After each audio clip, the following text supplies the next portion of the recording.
정말 어처구니 없는 일이 벌어졌습니다. 실리콘밸리 최고 명문대 학생들이 하루아침에 태도를 바꿨습니다. 낙후된 아시아 국가라고 비웃던 그들이 입을 모아 한국을 칭찬하기 시작했죠. 더욱 충격적인 건 그들의 입에서 나온 한마디였습니다. 미국이 한국을 따라가야 한다니 믿을 수 없어요. 저는 개인적으로 다른 문화를 폄하하는 걸 좋아하지 않는 편입니다. 하지만 그땐 달랐습니다. 스탠포드 경영대학원에서 공부하던 시절 저와 친구들은 한국에 대해 무지했죠. 아니, 어쩌면 무지를 넘어 편견으로 가득 차 있었는지도 모릅니다. 스탠포드에서의 일상은 자부심으로 가득했습니다. 전 세계에서 모인 천재들과 함께 공부하며 우리는 세상의 중심이 실리콘밸리라고 굳게 믿었죠. 특히 테크놀로지 분야에서는 더욱 그랬습니다. 구글, 애플, 페이스북. 이런 기업들이 우리 캠퍼스에서 직원을 뽑아갔고 우리는 그들의 관심을 받는 것에 우쭐했습니다. 다른 나라들은 그저 우리를 따라오는 존재라고 생각했죠. 특히 아시아 국가들에 대해서는 더욱 편견에 사로잡혀 있었습니다. 벤, 너 한국 간다고? 거기 아직도 전기 부족해서 촛불로 생활하는 거 아냐? 친구 마이크의 농담에 저도 웃으며 장단을 맞췄습니다. 국제창업경진대회 참가 소식을 전했을 때의 일이었죠. 당시 우리에게 한국은 그저 삼성이나 현대처럼 몇 개의 기업 이름으로만 알려진 작은 나라였습니다. 우리 팀은 스탠포드에서 최고의 실력자들로 구성되어 있었습니다. 마이크는 AI 알고리즘 전문가였고 사라는 UX 디자이너로 이미 실리콘밸리에서 유명했죠. 제임스는 스탠포드 해커톤에서 2번이나 우승한 경력이 있었고 저는 이미 2개의 스타트업을 런칭한 경험이 있었습니다. 괜찮아, 어차피 일주일이야. 우리가 우승하고 오면 되잖아. 대회 준비는 거의 하지 않았습니다. 그럴 필요가 없다고 생각했으니까요. 유튜브에서 한국에 대한 영상을 몇 개 보는 게 전부였습니다. 그마저도 대부분 오래된 영상들이었죠. 좁은 골목길, 복잡한 시장, 낡은 건물들. 우리는 그게 현재 한국의 모습이라고 믿었습니다. 출발하기 전날 밤 학교 근처 펍에 모였습니다. 한국에 대한 우리의 무지와 편견은 절정에 달했죠. 한국은 기술적으로 최소 10년은 뒤처져 있을 거야. 인터넷도 제대로 안 될 거야. 노트북 꼭 들고 가. 영어는 통하긴 할까? 다들 번역기 앱 다운받아야 할 것 같은데. 얼마나 잘못된 생각이었는지 그때는 몰랐습니다. 인천국제공항에 발을 디는 순간부터 우리의 모든 편견이 산산조각 나기 시작할 줄은요. 13시간의 비행 끝에 도착한 인천공항.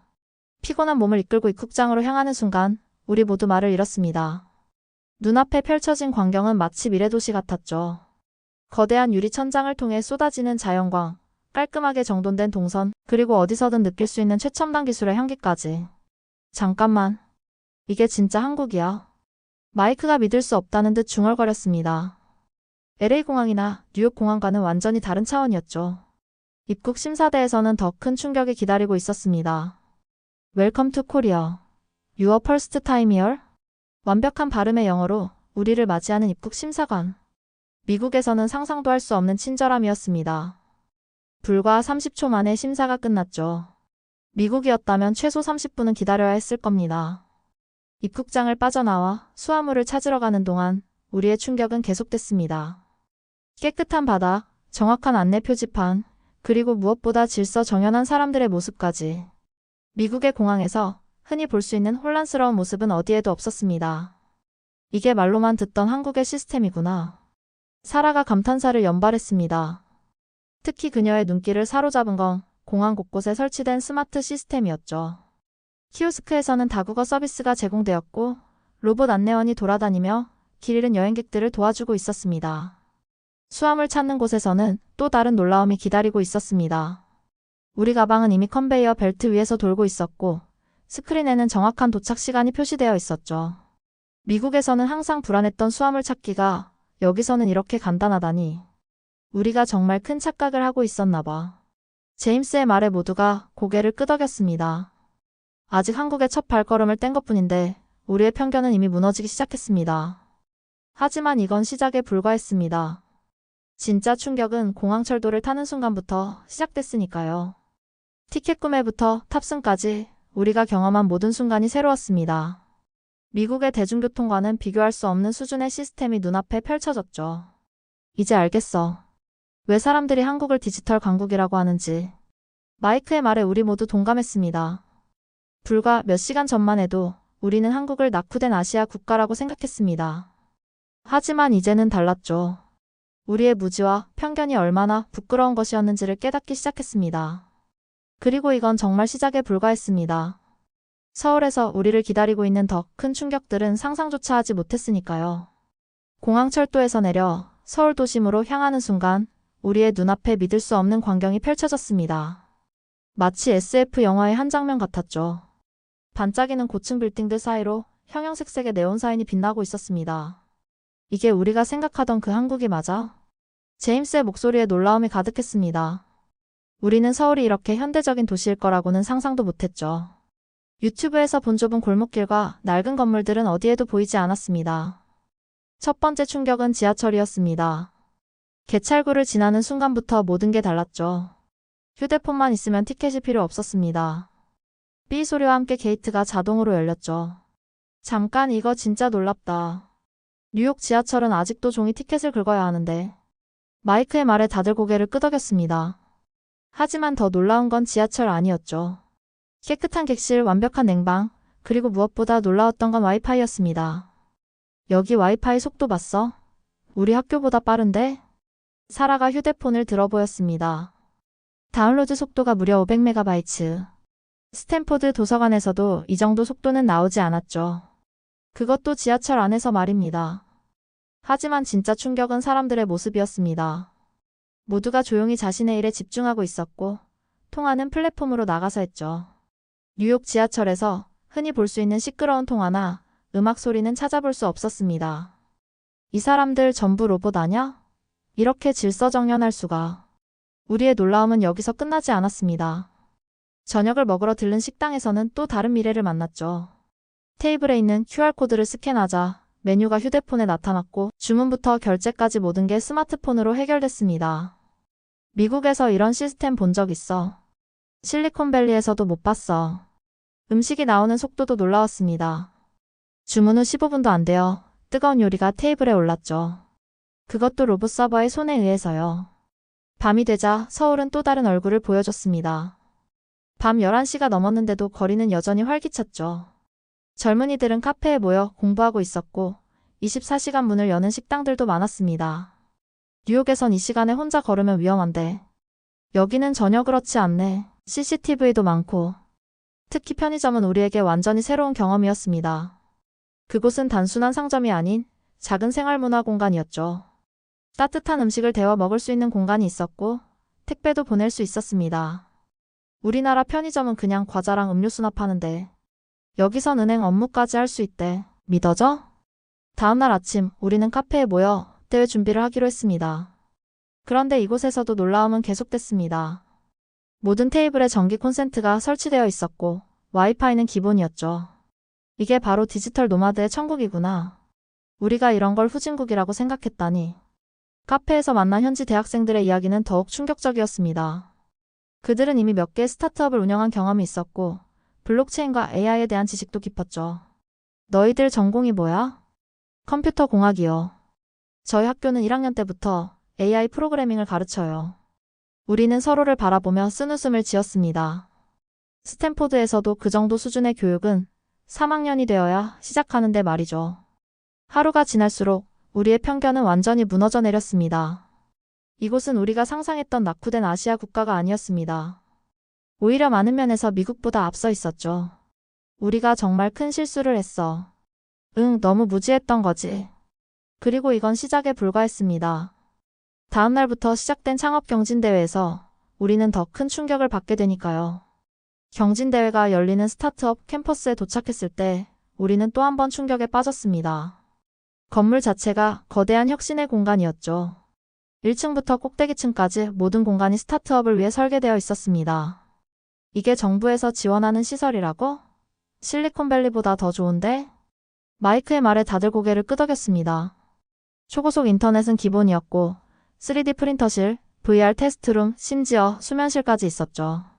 모든 시설이 무료로 제공된다는 설명을 들었을 때는 귀를 의심했습니다. 우리 학교 창업 보육센터보다 훨씬 좋잖아.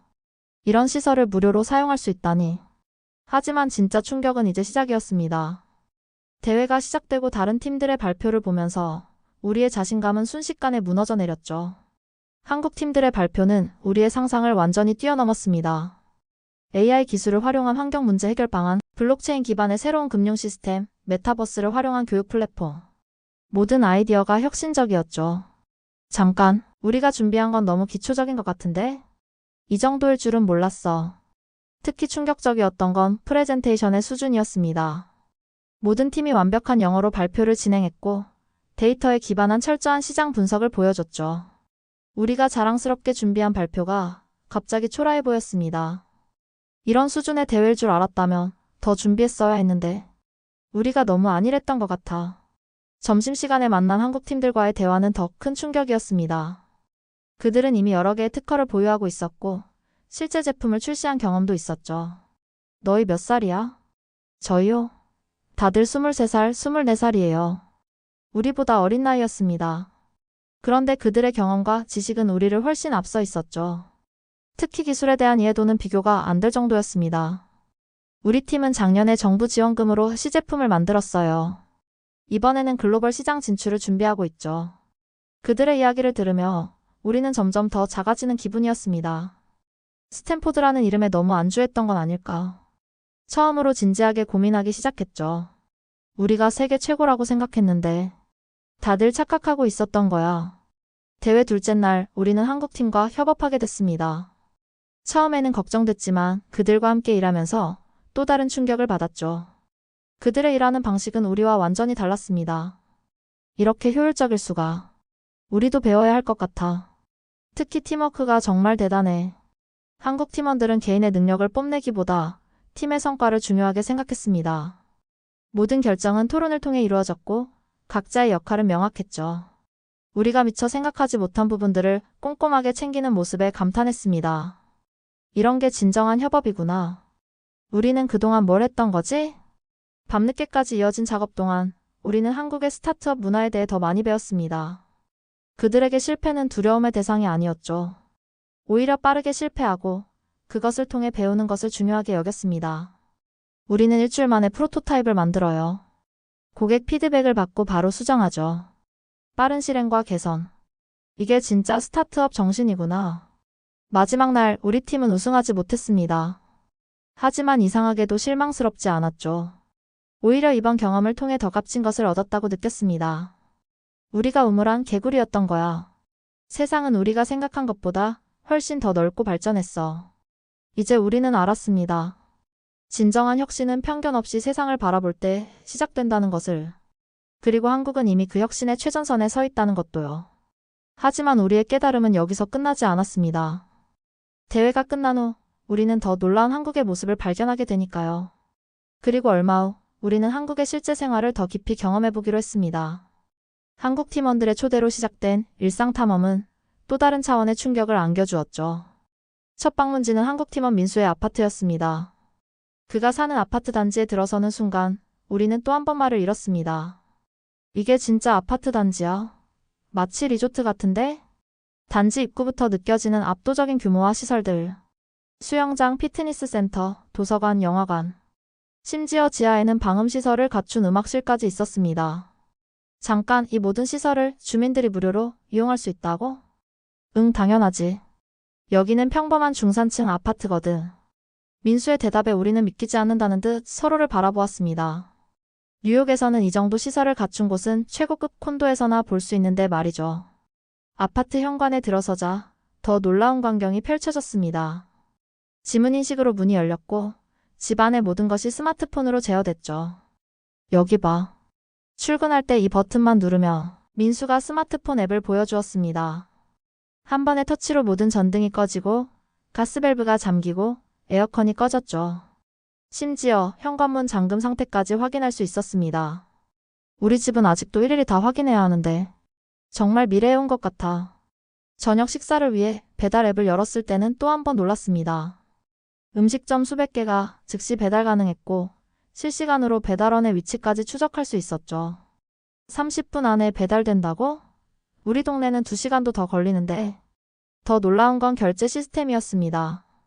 휴대폰으로 간단히 터치 한 번으로 모든 게 해결됐죠. 현금이나 카드를 꺼낼 필요도 없었습니다. 여기선 지갑을 들고 다닐 필요가 없어요. 휴대폰만 있으면 되거든요. 민수의 설명은 계속됐습니다. 병원 진료 예약부터 관공서 업무까지 모든 것이 스마트폰 하나로 해결된다고 했죠. 심지어 은행에 직접 가지 않고도 대부분의 금융 업무가 가능하다고 했습니다. 잠깐, 그럼 은행 창구는 뭐하러 있는 거야? 글쎄, 나도 은행에 직접 간 지가 몇 년 됐는지 기억도 안 나. 저녁 식사 후 우리는 근처 편의점에 들렀습니다. 이곳에서도 새로운 경험이 기다리고 있었죠. 무인 계산대는 기본이었고 심지어 로봇 청소기가 매장을 청소하고 있었습니다. 여기 커피 맛있네. 스타벅스보다 나은데? 편의점 커피라고? 믿을 수 없어. 다음날 우리는 민수의 회사를 방문했습니다. 30층 높이의 유리 건물은 외관부터 압도적이었죠. 하지만 진짜 놀라움은 건물 안에 있었습니다. 이게 바로 우리 회사 AI 연구실이에요. 완전 자동화된 연구시설, 끝없이 이어지는 모니터들, 그리고 연구원들의 열정적인 모습까지. 마치 영화에서나 볼 법한 광경이었습니다. 우리가 개발 중인 AI 시스템은 올해 안에 상용화될 거예요. 잠깐. 우리 학교 연구실에서 아직 이론 단계인 걸 여기선 벌써? 점심시간 구내식당에서 또 한 번 놀랐습니다. 로봇이 음식을 서빙하고 직원들은 스마트폰으로 간편하게 결제했죠. 심지어 식판 반납도 자동화되어 있었습니다. 이런 게 당연한 거예요. 우리는 효율성을 중요하게 생각하거든요. 퇴근 후에는 한강공원으로 향했습니다. 밤이 되자 도시는 또 다른 모습을 보여줬죠. 시시각각 변하는 빌딩의 조명, 한강을 수놓는 분수쇼, 그리고 드론으로 촬영하는 관광객들까지. 이런 광경은 뉴욕에서도 못 봤어. 여기는 진짜 24시간 살아있는 도시야. 마지막 날 우리는 깊은 생각에 잠겼습니다. 일주일 전만 해도 한국을 낙후된 아시아 국가라고 생각했던 우리의 모습이 부끄러웠죠. 우리가 정말 큰 착각을 하고 있었어. 이제 알겠어. 왜 전 세계가 한국을 주목하는지. 서울을 떠나기 전날 밤, 우리는 남산타워에 올랐습니다. 끝없이 펼쳐진 도시의 불빛을 보며 마이크가 말했습니다. 있잖아, 나 졸업하면 여기서 일하고 싶어. 너만 그런 생각하는 거 아니야. 우리 모두의 마음이 같았습니다. 이제 우리는 알았습니다. 진정한 혁신이 무엇인지, 미래 도시가 어떤 모습이어야 하는지를. 그리고 그 모든 것을 한국이 이미 실현하고 있다는 것도요. 하지만 이건 끝이 아닌 시작이었습니다. 우리가 경험한 한국의 모습은 전 세계에 알려져야 할 이야기였으니까요. 샌프란시스코 공항에 도착한 순간 모든 것이 달라 보였습니다. 일주일 전만 해도 세계 최고라고 생각했던 이곳이 이제는 왠지 낡아 보였죠. 입국 심사대에 긴 줄, 불친절한 직원들, 느린 와이파이. 모든 게 불편하게 느껴졌습니다. 벤, 이게 정말 실리콘밸리 맞아? 마이크의 말에 모두가 쓴웃음을 지었습니다. 우리의 시각이 완전히 바뀌어 있었죠. 한국에서 일주일이 우리의 세계관을 뒤흔들어 놓은 겁니다. 스탠포드로 돌아온 첫날, 교수님께 한국에서의 경험을 보고했습니다. 처음에는 우리의 이야기를 반신반의 하시더군요. 정말이에요. 우리가 착각하고 있었어요. 한국은 미국보다 몇 년은 앞서 있어요. 우리의 진지한 표정을 보며 교수님의 얼굴이 달라졌습니다. 특히 한국의 스타트업 생태계와 기술 인프라에 대한 설명에 큰 관심을 보이셨죠. 이건 정말 흥미로운데. 다음 학기 세미나 주제로 한국의 디지털 혁신을 다뤄볼까? 변화는 여기서 그치지 않았습니다. 우리의 SNS에 올린 한국 경험담이 폭발적인 반응을 얻기 시작했죠. 특히 한국의 일상적인 기술 혁신 사례들이 많은 이들의 관심을 끌었습니다. 한국의 편의점 로봇이 매장을 청소하는 영상이 100만 뷰를 넘었어. 우리 포스팅 보고 한국 유학 문의하는 메일도 왔대. 우리의 경험담은 예상치 못한 파장을 일으켰습니다. 실리콘밸리의 여러 기업들이 연락을 해왔고 한국의 기술 혁신에 대한 강연 요청도 쏟아졌죠. 특히 충격적이었던 건 투자자들의 반응이었습니다. 수십 년간 아시아를 모방의 대상으로만 여기던 그들이 이제는 한국을 혁신의 중심지로 보기 시작한 것입니다. 다음 주에 서울로 투자 사찰을 가기로 했어. 우리도 서울에 지사를 내야 할 것 같아. 캠퍼스 생활도 달라졌습니다. 수업 시간에 더 이상 미국 중심적인 시각으로 기술을 바라보지 않게 됐죠. 오히려 한국의 사례를 먼저 찾아보게 됐습니다. 이번 프로젝트, 한국의 결제 시스템을 벤치마킹하는 게 어때? 근데 우리가 따라잡을 수 있을까? 그리고 가장 큰 변화는 우리 자신의 미래에 대한 생각이었습니다.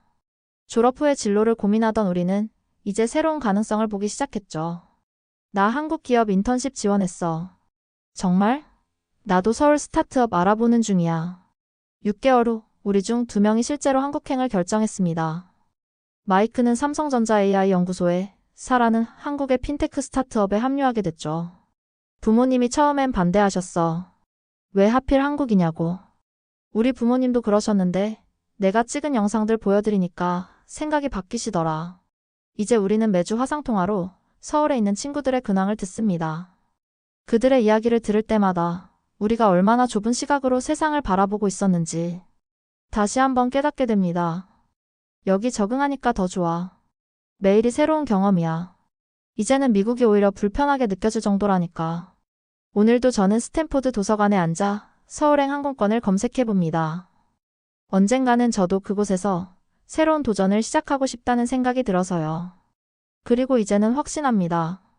우리가 경험한 한국은 단순한 국가가 아닌 미래의 모습을 미리 보여주는 창이었다는 것을. 그곳에서 우리는 진정한 혁신이 무엇인지, 미래 사회가 어떤 모습일지를 미리 경험했으니까요. 우리가 편견에 사로잡혀 있었던 거죠. 이제는 알아요. 한국이야말로 진정한 혁신의 중심이라는 걸. 영상이 재미있으셨다면 좋아요와 구독 부탁드립니다. 오늘의 사연에 대한 여러분 의견을 댓글로 남겨주세요. 다음 영상에서는 더 흥미진진한 이야기로 찾아뵙겠습니다. 지금까지 감동데스크였습니다. 감사합니다.